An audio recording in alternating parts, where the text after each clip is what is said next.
Glad to be back on the football field and glad to finally have a chance to be on the field with our guys with a football and get to teach ball. It's been a long time, and unfortunately, we didn't get the chance to do it in the spring. So having the time to get out there with you guys and actually doing football has been really good the last 2 days, and looking forward to the days ahead of us to go out and continue to get better and continue to understand each other and understanding what we're doing and try to build our football team. Coach, is there an update on any of those early off-season transfers who didn't have the immediate eligibility in terms of their waivers going into 2020? Not yet. We haven't heard anything back yet on that, and hopefully we hear something soon on that. I think one of them we did get back. I'm sorry, is Yanez. Yanez is eligible to play. Okay, thank you. Coach, have you guys had anybody opt out due to concerns of the coronavirus? We haven't.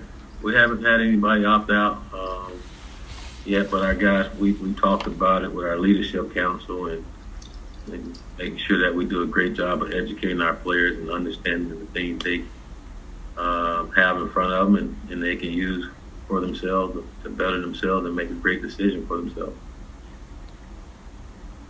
Coach, obviously the big news story this week has been over Chris Robinson. Do you care to comment anything on his departure with the program?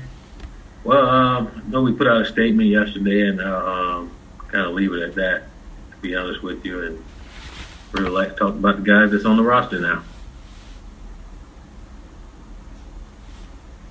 Coach, who's number one going on to your going into the start of the season? We don't have a number one. All of them number one now, and they all competing for the job, and really excited. And I know they are. The guys have been working really hard and excited to compete for the job. And for me personally, I want to see what those guys can do. I haven't had a chance to coach them yet, and now just getting into training camp now is allow us time to get out there with the guys and coach and see what they can do, see how they learn, see how they go out and implement what they saw in the classroom and do it on the field, how they are with their teammates and leading this team. So we finally get a chance to evaluate our guys on that. Typically you have a spring time to do that, and we didn't, unfortunately we didn't have that. So we're going to do a great job of evaluating our guys and grading them daily to find out what and who's going to be our quarterback. So they all number one right now. Coach, have you noticed any differences in terms of any previous stops and this stop in terms of kind of getting into practice with the coronavirus pandemic kind of delaying everything a couple of weeks? Yeah, it's been a lot different. I mean, I think it's been different for everyone, myself, the players, because it's abnormal to what we accustomed to for so many years. You're doing things, you're programmed to do things routinely, and now there's been a sudden change. We always talk about that in football, sudden change, and there's been some changes. And I think then with our team that's been together, that's won a lot of ball games, understand what it takes to win, has helped because our guys have really adjusted really well with not a lot of hiccups and doing a good job of following protocol and staying together and staying upbeat and just really ready to get out and practice and play with each other. And that's been great for myself, being able to take over a program that have those qualities and have a coach or a winning, and it makes it easier to dive into other things that you want to do with your program to get it to where you want to. But when you have that culture the right way, it makes things easier. It makes it easier for new guys to come in because they understand the way and how to do things. And so that's been great, and probably the thing that I noticed the most in taking over our football team. Coach, do you think there'll be a full season or partial season or no season at all? Well, I'm banking on it right now. I'm controlling the things that we can, and that's practicing and getting our guys prepared and ready for the time they say we can go out and kick off. We want to make sure we're ready to go. So I'm controlling the things that I can and listen to the rules and things we have to do in order to do these things, and try to do the best we can with our football team of keeping them healthy and safe, and also trying to prepare them for season. Coach, you mentioned the rules and protocols. What protocols are the team following just to ensure safety and to ensure that you guys can continue to practice? Well, I thought that guys have done a great job of taking care of themselves away from here. I know when they come to our building, we have things in place on certain doors they walk through and doors they exit through. Our guys have done a great job of wearing their masks everywhere they go around here. And then certain times to come in the locker room and things of that nature, because we can't have our full team in at one time. So there's been an adjustment from that standpoint on how we get guys in to watch film and do things. So, but our guys haven't complained about anything. They just kind of bought into the ways we're doing it, and they following the protocol, knowing that, again, that we got to do a great job of taking care of each other when it comes to safety. And if we want to play football, we got to do those things the way, and again, adjust to the new change, because there's change, and it's not like it was before. But we always talk around here, no excuse. We just got to find a way. All right, Coach, when it comes to testing, do you guys have a set schedule for how often you're testing the guys and how many guys are being tested at one time? Well, the plan is, as we start now, the plan is to try to test our guys weekly, to make sure that, again, we're looking out for them and everyone else that's here. So that's the plan, is to test everyone weekly. And has two-part question. What would happen if someone was to test positive on the team, and up to this point, has anyone tested positive, whether it's their player or staff member? Well, I'm not going to get into who's tested positive or negative or anything like that of that nature, but I do know we have in place when someone tests positive, they go into quarantine, and we get them away from everyone and put them up and make sure we do whatever we can to help them while they're quarantined. While they're here. So we get them away from everyone else as soon as we find that out, and try to do our best to take care of our guys. You guys have been doing a lot of Zoom meetings over the summer, so how important has the communication been during that time? Well, it's been very important. I think it's paid off big time, just seeing our guys going out on the football field now and being able to execute some of the plays that we've gone over. You can tell that they have a good sense of what we're trying to do, and I think those Zoom calls really help with that. Usually first day you have so many mistakes and things, and we had some, but it just wasn't your typical first day, and I think a lot of that had to do with the Zoom meetings, and our coaches doing a good job of getting our guys to understand the things that we're trying to get them to do. It's made us go out. It made us go out there and be able to execute practice a little more efficient than you typically do on the first day. And again, it's been good because there's a lot of newness with us not having spring ball and only being able to teach off of Zoom. So going out today, I thought our guys did a great job of executing the plays, and that's a credit to the coaches and our players are putting in the work this offseason. One of Tyreek, I'm not sure if you saw it, but on Twitter, he said he wants to put inequality or say their names on the back of his jersey for this upcoming season. Have you had the conversation or had a conversation with Tyreek about, or any other player, about possibly putting a message on their jersey for this year? No, we haven't. I talk with our leadership council regularly, and those guys haven't put up anything or brought up anything when it comes to what we want on our jersey. I kind of leave that up to our guys, our leadership council, as they talk with our team and what's best. And I know the NCAA came out with a rule where they allow guys to put things out there. So I think if that's something that they want to do, I'm sure they'll get together with our unity council, which is our leadership council on our team, and come up with what's best for our football team. Coach, can you elaborate a little more about the leadership council? Who makes it up, and what inspired you to kind of put that forward? Well, I've had a unity council, which is our leadership council, every place I've been. I think it's really important to have great communication with your players and where they can have a voice. And our players know our team better than anyone, so having that communication with them where they can share things with me and our staff on what's going on with our team, or things we can do better.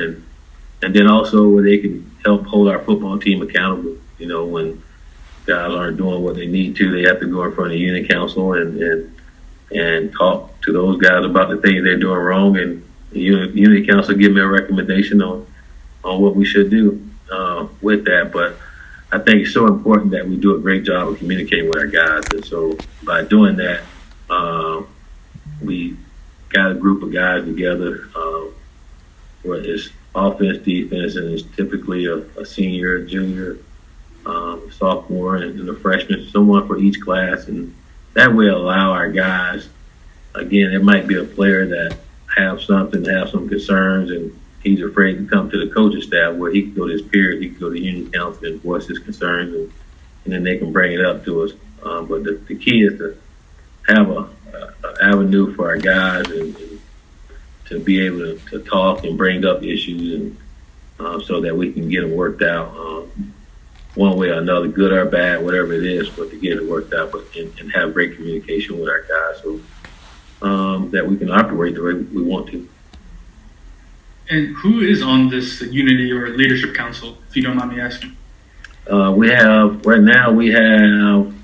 John Mitchell is one of the guys on there. Helm is one of the guys. Nick Weber is one of the guys on there.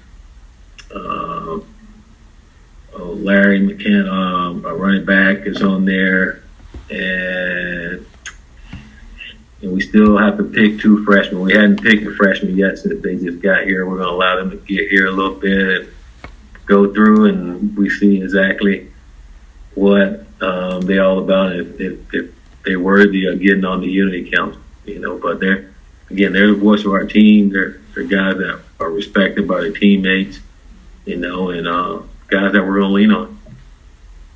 Coach, speaking of freshmen, we know, today was just the second day. Has there been any of the new guys that have really impressed you with their sheer, pure athleticism? Yeah. You say new guys, they all new to me. I've been around them all, and a lot of those guys out there are really impressive. We have some good young talent out there and some good older talent as well. And I hate to just name off guys. I'm sure I forget someone, but I was impressed with a lot of them today. But it's only been really 1.5 days because of the weather. Yesterday we didn't get to do much, but going out there today, I was impressed. We got a lot done, and watching some of our skilled guys at the receiver position has been impressive. Alexander, a transfer, he's done some great things out there early. Wester, another kid that just got in here, he did some good things that I recall.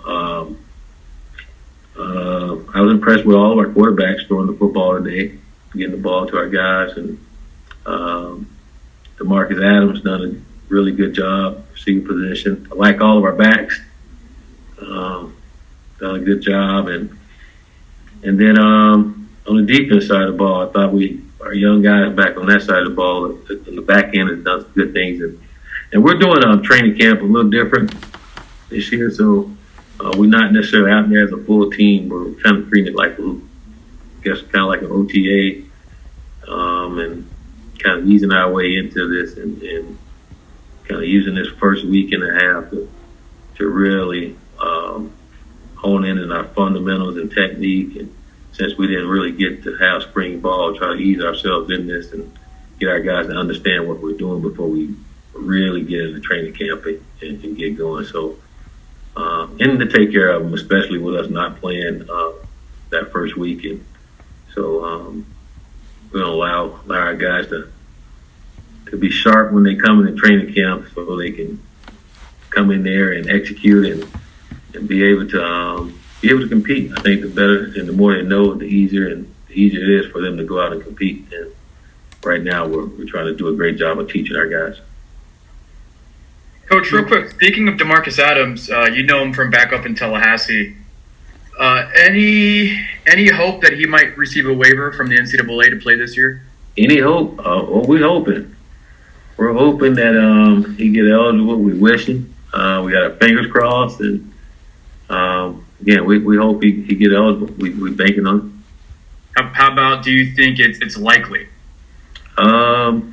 Of course, I think it's likely. I see many other guys are getting eligible around the country, so I gotta feel that's a good chance for him to get eligible. But you never know, and we're gonna do our part to see that we can try to get him eligible.